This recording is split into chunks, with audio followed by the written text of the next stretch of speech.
بسم اللہ الرحمن الرحیم۔ السلام علیکم اسٹوڈنٹس۔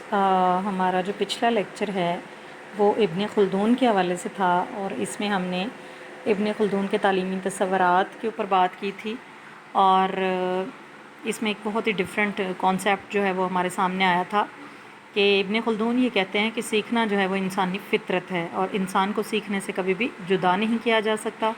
جیسا اس کے لیے خوراک، لباس، رہائش وغیرہ ضروری ہیں، اسی طرح کسی بھی چیز کے بارے میں جاننا بھی اس کے لیے بہت زیادہ ضروری ہے۔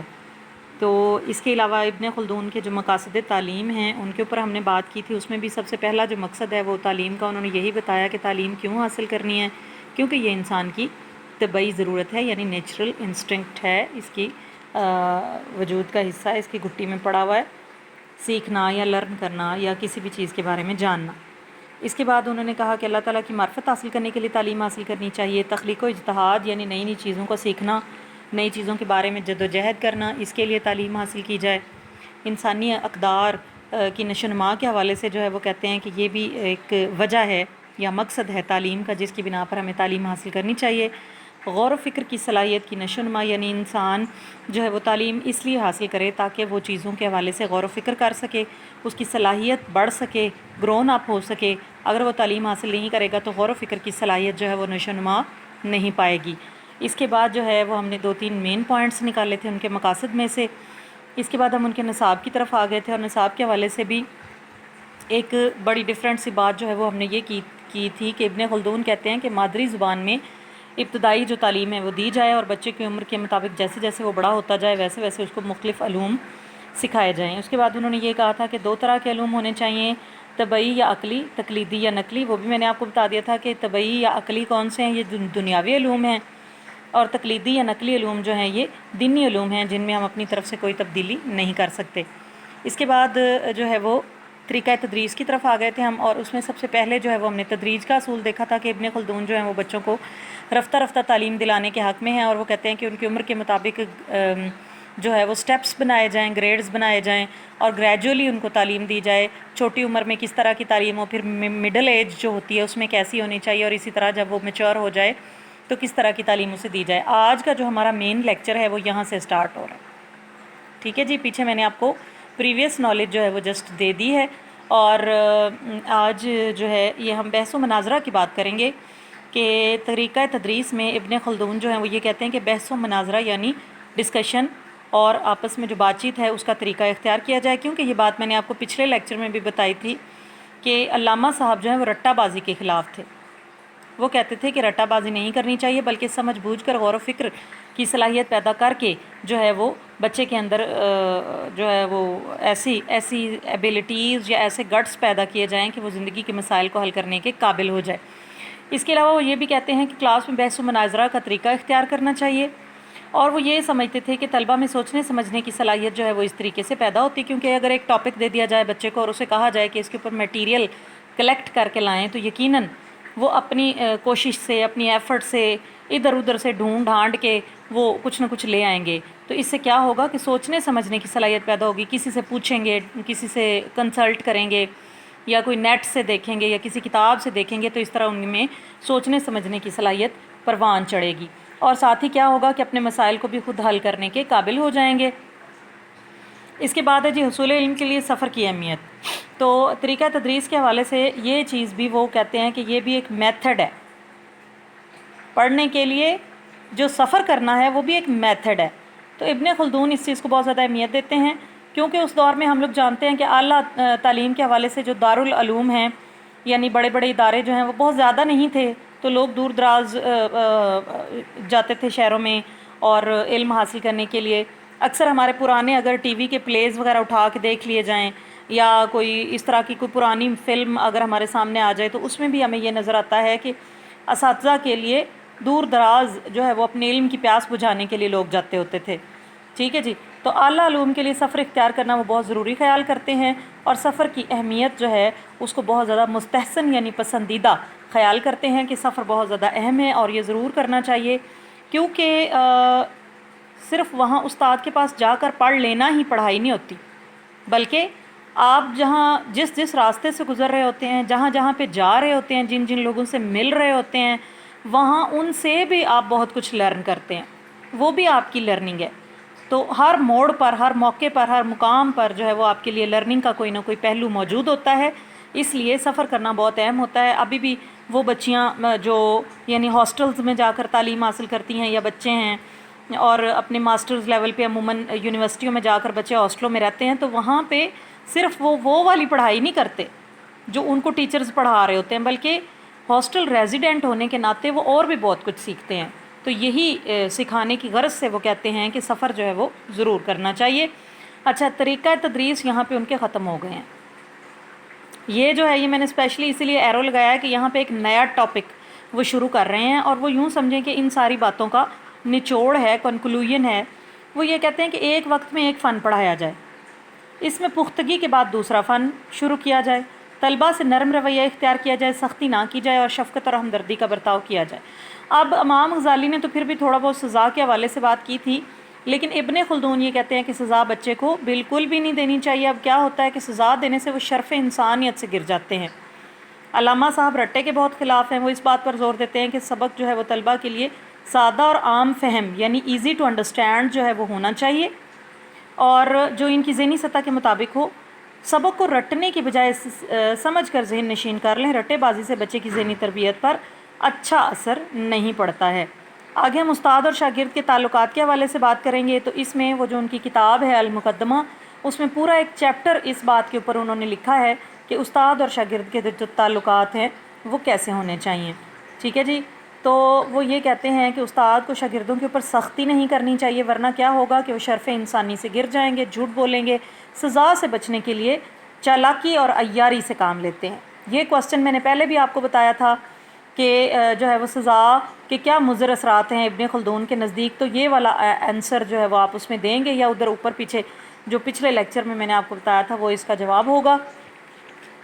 اچھا، اس کے علاوہ کیا ہے کہ اساتذہ کے حوالے سے وہ یہ کہتے ہیں کہ شاگردوں سے شفقت و محبت سے پیش آئیں، ان سے سختی نہ کریں، افہام و تفہیم کی فضا میں آزادی اظہار رائے کے مواقع فراہم کریں. افہام و تفہیم کا مطلب ہوتا ہے انڈرسٹینڈنگ، کسی بات کو سمجھنا اچھی طرح. یعنی اساتذہ اس انداز میں بات کریں کہ بچے اچھی طرح اس کو سمجھ جائیں. یہ نہ ہو کہ دھڑا دھڑ بھاگتے جا رہے ہیں اور بچوں کو کوئی آدھی بات کی سمجھ آ رہی ہے، کچھ نہیں سمجھ آ رہی ہے اور بس وہ گزارتے جا رہے ہیں. ایسا نہیں ہے، بلکہ اس انداز میں ایجوکیٹ کیا جائے کہ بچے کو سمجھ آ جائے. آزادی اظہار رائے، اس کا مطلب یہ ہے کہ بچوں کو بھی اپنی رائے دینے کی آزادی یا اظہار کرنے کی جو آزادی ہے وہ دی جانی چاہیے، کہ وہ اگر بیچ میں کوئی پارٹیسپیشن کرنا چاہتے ہیں، کچھ سوال پوچھنا چاہتے ہیں، کوئی بات کرنا چاہتے ہیں، اگر ریلیونٹ کوئی بات ان کو یاد آ گئی ہے تو وہ سب کی سب ان کو بتانے کا موقع دینا چاہیے. اسی طرح بحث و مباحثہ کے حوالے سے ہم پڑھ چکے ہیں کہ وہ بہت زیادہ اس کو اہمیت دیتے ہیں، کیونکہ اس سے بھی بچے کا کانفیڈنس ڈیولپ ہوتا ہے، بچے میں بات کرنے کا حوصلہ آتا ہے، اور وہ اپنی جو رائے ہے وہ دینے کے حوالے سے جو ہے وہ اپنے اندر ایک اعتماد محسوس کرتا ہے. ٹھیک ہے جی. اس کے علاوہ جبر و تشدد اور سختی کی جو ہے وہ ممانعت کرتے ہیں. ٹھیک ہے جی. اس کے علاوہ یہ کہ طالب علم وہ کہتے ہیں کہ علم حاصل کرنا طالب علم کا فطری تقاضا ہے، طالب علم پر سختی کے منفی اثرات مرتب ہوتے ہیں. ٹھیک ہے جی. آپ کے تعلیمی تصورات میں طالب علم کو مرکزی حیثیت حاصل ہے، یعنی یہ اسٹوڈنٹ سینٹرڈ ہے. اس کی تعلیم و تدریس کے سلسلے میں نفسیاتی طریقوں پر عمل کرنے کی بھی تلقین کی گئی ہے، کہ جو وہ طریقے جو آج کے نفسیات دانوں نے ہمیں بتائے ہیں، سائیکالوجسٹ نے ہمیں بتائے ہیں، وہ طریقے بہت پہلے ہمارے اپنے مفکرین نے ہمیں بتا دیے. اگر ہم ان پر عمل پیرا ہوں تو ہمیں جدید جو مفکرین ہیں یا ماہرین ہیں یا مغربی جو مفکرین ہیں ان کی خدمات حاصل کرنے کی ضرورت نہیں رہے گی. ٹھیک ہے جی. یہ ہمارا ٹاپک یہاں پہ ختم ہوتا ہے. اگلا ٹاپک ہے ہمارا ابن سینا کے حوالے سے. ابن سینا کا پہلے ہم کمپلیٹ نام دیکھ لیتے ہیں. یہ ضرور آپ کی آبجیکٹیو میں کوسچن آتا ہے. اس کو ایزی نہ لیں، اس کو ٹیک فار گرانٹیڈ نہ لیں. یہ ضرور کوسچن آ جاتا ہوتا ہے، یعنی جو بھی ان کے نام ہے، ابن خلدون کا ہے یا ابن سینا کا ہے، واٹ ایور. آپ کا نام ابو علی حسین بن عبداللہ بن حسن بن علی بن سینا ہے. شیخ بو علی سینا کے نام سے مشہور ہیں، اور یورپ میں آپ کو اویسنا کہا جاتا ہے. 6 برس کی عمر میں اپنے والد کے ہمراہ بخارا پہنچے. یہ ایک جگہ کا نام ہے جی. بلخ اور بخارا اکثر اکٹھے نام استعمال ہوتے ہیں، سنا ہوگا آپ نے. ان دنوں بخارا علوم و فنون کا مرکز تھا. 10 سال کی عمر میں انہوں نے قرآن پاک جو ہے وہ حفظ کر لیا. اور آج کل ہمارے ہاں 10 سال کے بچے جو ہیں وہ میرا خیال ہے ان کو قرآن پاک آتا بھی نہیں ہوتا. تو یہ ماشاءاللہ سے بڑی ایک بات ہے، کیونکہ اس دور میں زیادہ تر فوکس جو ہے وہ انہی چیزوں پہ ہوا کرتا تھا. اچھا جی. ابن سینا نے مطالعے سے تصوف، طبیعات، فلکیات، ریاضی، موسیقی اور ما بعد الطبیعات. ما بعد الطبیعات کا مطلب ہوتا ہے جی اس دنیا کے بعد والے جو واقعات اور معاملات ہیں. ٹھیک ہے جی. اس میں اس درجہ کمال حاصل کیا کہ بڑے بڑے اساتذہ ان کی علمیت کی مثال دینے لگے۔ 21 برس کی عمر میں آپ نے مختلف علوم میں کمال یعنی عروج حاصل کر لیا، ایکسپرٹی حاصل کر لیا اور تصنیف و تالیف کا کام شروع کر دیا۔ یہ ہمارا بیٹا آج کے لیکچر کا پارٹ 1 یہیں پہ اختتام پذیر ہوتا ہے۔ اگلا جو ہے وہ میں آپ کو نیکسٹ اس میں بتاتی ہوں۔ اوکے ہاں جی اسٹوڈنٹس، یہ ہمارے لیکچر کا جو ہے دوسرا حصہ ہم شروع کرنے جا رہے ہیں۔ اچھا، تو اس میں یہ جو نیو ٹاپک ہے ہمارا، پیچھے ہم لوگ یہ سارا دیکھ کے آئے ہیں کہ اسلامی تعلیم کے مقاصد کیا تھے برصغیر کے دور میں۔ اچھا جی، نیکسٹ ہمارا جو کوسچن ہے وہ برصغیر میں مسلمانوں کے نظام تعلیم کا نصاب ہے، ٹھیک ہے۔ نصاب کے حوالے سے اگر بات کی جائے تو جیسا کہ ہم لوگ جانتے ہیں کہ اسلامی نظام تعلیم تھا تو آبویسلی مین جو ایک حیثیت ہے وہ قرآن اور حدیث کی تھی، ٹھیک ہے۔ اس کے علاوہ جو ہے وہ لوگ جو نصاب بناتے تھے ان کے اوپر کوئی بیرونی اثرات نہیں ہوتے تھے، کوئی دباؤ، کوئی پریشر نہیں ہوتا تھا کہ ایسا نصاب بنائیں ایسا نہ بنائیں، وہ اپنی مرضی سے بناتے تھے جن لوگوں نے نصاب بنانا ہوتا تھا، ٹھیک ہے جی۔ حکمران جو ہیں وہ اس حوالے سے کوئی عمل دخل نہیں کرتے تھے کہ کیسا نصاب ہونا چاہیے کیسا نہیں ہونا چاہیے۔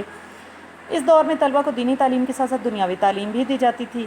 تخلیقی صلاحیتیں پیدا کرنے کے لیے فلسفہ اور منطق جیسے مضامین پڑھائے جاتے، معرفت نفس یعنی اپنی ذات کی پہچان کے لیے نفسیات پڑھایا جاتا، اور اسی طرح معاشرتی حالات کا مقابلہ کرنے کے لیے نصاب کے اندر تبدیلیاں بھی لائی جاتی، یعنی جس قسم کے حالات ہوتے ویسا ہی نصاب ہوتا۔ اسی طرح طلبہ کے رجحانات اور ان کی مرضی اور پسند کے مطابق ان کو مضامین اختیار کرنے کی آزادی بھی ہوتی تھی۔ اور اس کے باوجود جو نصاب ہے وہ یہاں پہ ہمیں 3 سٹیپس میں نظر آتا ہے، 3 مدارج ہیں اس کے۔ اچھا جی، ابتدائی، ثانوی اور اعلیٰ۔ ابتدائی تعلیم کے حوالے سے اگر دیکھا جائے تو وہ بچے جو انٹر میں ایجوکیشن پڑھ چکے ہیں، میرے پاس کافی تعداد ہے ایسے بچوں کی جو انٹر میں بھی ایجوکیشن پڑھ چکے ہیں، تو ان کو یاد ہوگا کہ ابتدائی تعلیم کے لیے مکتب کا لفظ استعمال ہوتا تھا، ٹھیک ہے۔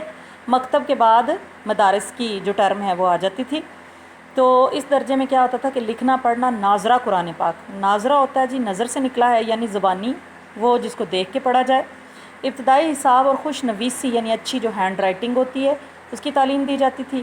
اس دور میں ذریعہ تعلیم فارسی ہوتا تھا، یعنی بکس وغیرہ جو ہیں وہ ساری فارسی میں تھیں، جیسے یہ آپ کی کتاب اردو میں ہے۔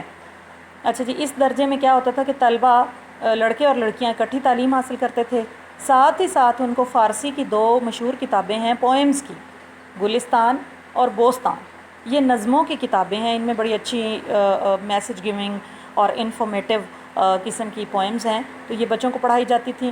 اچھا، اس کے علاوہ یہ کہ مسجد کو بطور مکتب استعمال کیا جاتا اور وہیں پہ بچوں کو اسلام کے بنیادی اصول بھی بتائے جاتے اور عبادات کی جو تربیت ہے وہ بھی دی جاتی تھی۔ سوری۔ اچھا، اس کے بعد آ جاتی ہے جی ثانوی تعلیم۔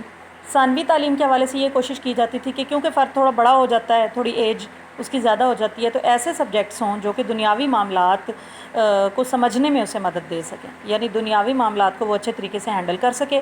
اب اس میں کیا کیا جاتا تھا نصاب کے حوالے سے اگر دیکھا جائے تو زبان و ادب کے ساتھ ساتھ دفتری اور قانونی امور کی جو تعلیم ہے وہ انہیں دی جاتی تھی تاکہ وہ کسی ملازمت کے اہل یا قابل ہو جائیں۔ اس دور میں بھی ذریعہ تعلیم فارسی ہوتا تھا۔ سبجیکٹس کون کون سے تھے جی؟ حساب، تاریخ، اخلاقیات اور فقہ، یہ ان کو پڑھائی جاتی تھی اور 5 سال کی مدت ہوتی تھی ثانوی تعلیم کے مکمل ہونے کے لیے۔ اس کے بعد آ جاتے ہیں جی اعلیٰ تعلیم کی طرف۔ تو اعلیٰ تعلیم میں میڈیم آف انسٹرکشن جو ہے وہ انہوں نے چینج کر دیا، یعنی کہ ذریعہ تعلیم، جیسا کہ ہمارے ہاں ہائر اسٹڈیز میں آ کر انگلش میں آپ کے مطلب ہوتا ہے ماسٹرز لیول پہ جب آپ جاتے ہیں تو چاہے آپ کا جو بھی سبجیکٹ ہے سوائے اردو کے یا کوئی عربی کے، یعنی یہ لٹریچر کے علاوہ جو بھی آپ کا سبجیکٹ ہے وہ انگلش میں آپ کو کروایا جائے گا، چاہے وہ اکنامکس ہے، ایجوکیشن ہے، پولیٹیکل سائنس ہے، واٹ ایور دیٹ از۔ اچھا، اس کے علاوہ یہ اب ان کا کیا ہوتا تھا کہ اعلیٰ تعلیم میں عربی میں پڑھایا جاتا تھا، یہاں سے فارغ ہونے والے فرد کو عالم کہا جاتا تھا۔ اور اس کے دور کے سبجیکٹس کون کون سے ہیں جی؟ فلسفہ، منطق، علم الکلام، تفسیر اور حدیث۔ اس کے علاوہ تصوف، فن خطابت اور عربی ادب اور قواعد بھی اعلیٰ تعلیم کے نصاب میں شامل تھے۔ تصوف، بیٹا تصوف یہاں پہ ایک ورڈ ہے، ویسے تصوف کا جو ڈکشنری میننگ ہے وہ یہ ہے کہ دنیا چھوڑ کر جنگلوں میں نکل جانا یا اللہ تعالیٰ سے لا لگا لینا، لیکن یہاں پہ ہم تھوڑا سا یہ دیکھیں گے کہ صوفیانہ جو تعلیم ہے کیونکہ تصوف کا لفظ صوفی سے نکلا ہے. صوفیانہ جو تعلیم ہے اللہ تعالیٰ کے ولیوں کے حوالے سے جو تعلیم ہے وہ یہاں پہ ہم اس کا مطلب لیں گے. اچھا جی، اس کی جو مدت ہے وہ 8 سال ہے، یعنی اعلیٰ تعلیم 8 سال میں مکمل ہوتی تھی.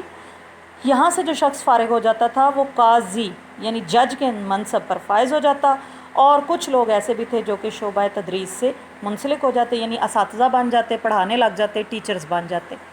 اگلا جو کوسچن ہے وہ آپ کی نیو سلیبس میں شامل نہیں ہے، لیکن جیسا کہ میں نے پچھلا تھوڑا سا اوور ویو کروایا ہے تو ایسے ہی اس کوسچن کا ہم تھوڑا سا بالکل مائنر سا اوور ویو کریں گے.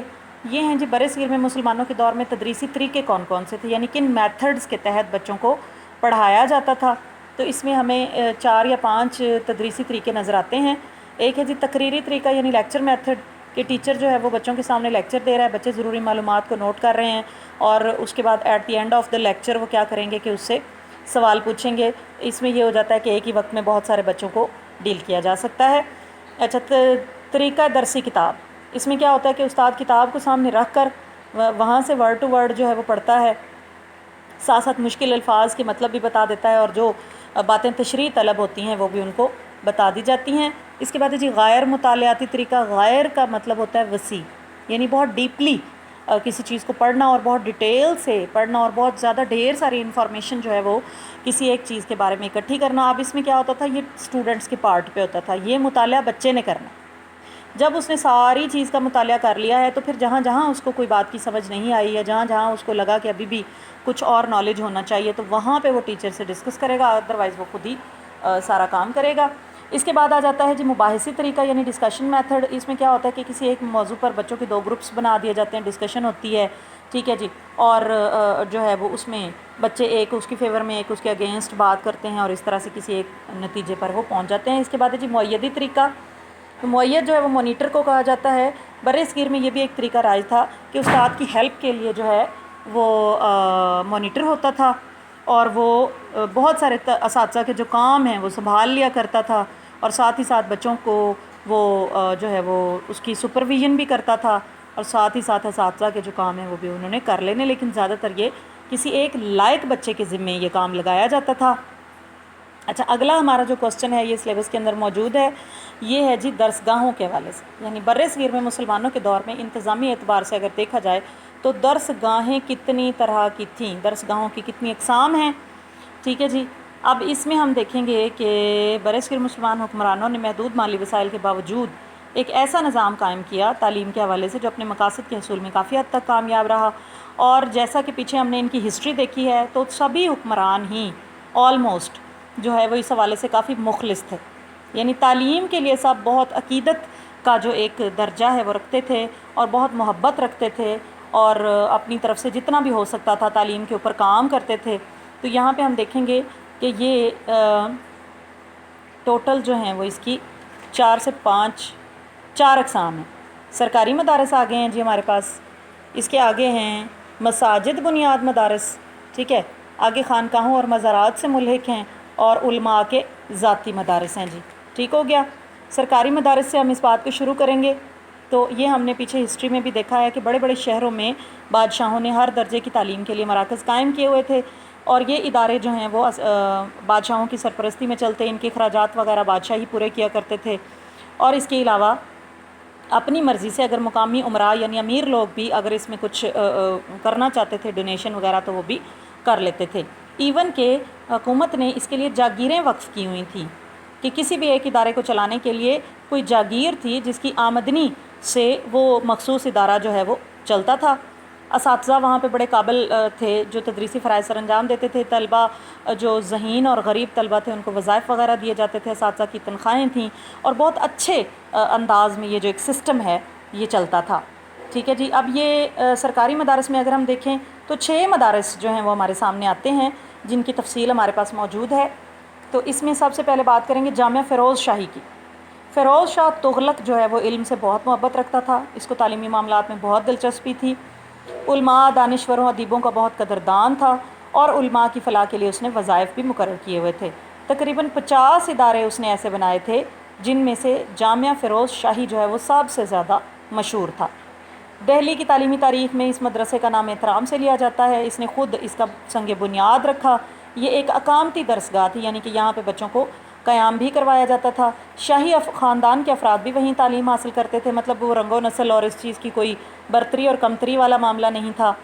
اور اس ادارے کی سرپرستی براہ راست سلطان تغلق کے ہاتھ میں تھی۔ اس کی عمارت بہت زیادہ خوبصورت تھی، عالیشان درسگاہ جو ہے وہ اس کو سمجھا جاتا ہے۔ اس کے بعد آ جاتے ہیں جی مدرسہ ہمایونی کی طرف۔ یہ مدرسہ جو ہے وہ ہمایوں نے دہلی میں قائم کروایا۔ ہمایوں کا بھی ہمیں پتہ ہے کہ وہ علم و ادب سے بہت دلچسپی رکھتا تھا، بہت لگاؤ رکھتا تھا، اور اس ادارے کو ایک معیاری درسگاہ کے طور پر ہم لیتے ہیں۔ اس کے علاوہ ہمایوں کے مقبرے کے احاطے میں، یہ ابھی تھوڑی دیر پہلے میں نے آپ کو بتایا کہ اس کے انتقال کے بعد بھی اس کا جو وہ تھا مقبرے کا احاطہ وغیرہ، وہ کافی عرصے تک درسگاہ کے طور پر استعمال ہوتا رہا۔ یہاں پر نامور اساتذہ جو ہیں وہ پڑھاتے تھے، اقامتی درسگاہ تھی، یہاں پہ بھی بچے قیام کرتے تھے، ان کے قیام و طعام کا یعنی کھانے پینے کا بھی انتظام ہوتا تھا۔ محنتی اور ذہین طالب علموں کو ماہانہ وظیفہ جو ہے وہ دیا جاتا تھا۔ بیٹا آج کا جو ہمارا لیکچر ہے وہ یہیں تک ہے، نیکسٹ انشاءاللہ ہم اس کو کنٹینیو کریں گے اگلے لیکچر میں۔